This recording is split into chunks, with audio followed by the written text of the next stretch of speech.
Hey folks, so if you are someone who does not like tannins in their red wine, this video is for you. So as a quick refresher, tannins are those naturally occurring compounds that can taste or have this really drying sensation on your palate, and to some people taste very bitter and astringent.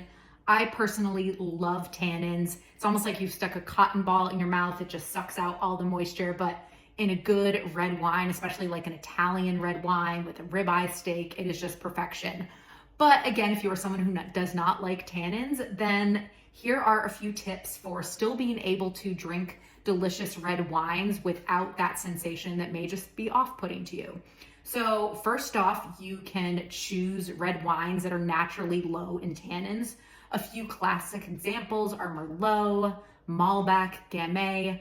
But then what you can also do is when you are in a bottle shop, if you are, perusing a wine list, look for terms such as carbonic or carbonic maceration, because this is a winemaking process that is typically done using Gamay grapes, especially in regions like Beaujolais in France, but it's also done with a wide variety of red wines.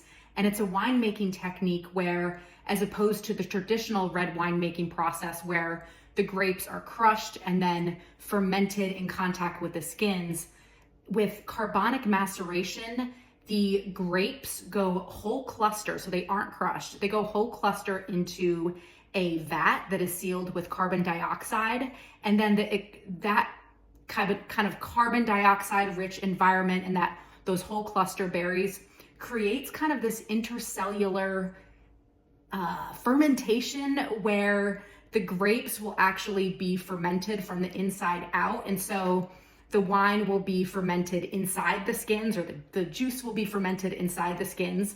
So the wine does not have contact with the outside skins during fermentation, and the skins are where most of the tannins are present. And so by doing this carbonic maceration process, you get a wine that is very low in tannins, again, because it doesn't have that skin contact like it would in the traditional winemaking method of red wine. So anyways, that was me nerding out on carbonic maceration, and there's a lot more to discuss there. But I actually tried this Savage Grace Cru Carbonic wine from the Columbia Gorge the other day, and it was made using Cab Franc, which traditionally can be a fairly high tannin red wine, especially if it's New World and coming out of Washington like this one here. But because it was made in that carbonic style, it was very light, it was fruity, it was soft, and it actually paired delicious with this taco bowl I had the other night, because a taco bowl was very spicy, and a lot of times with spicy dishes, they can interact negatively with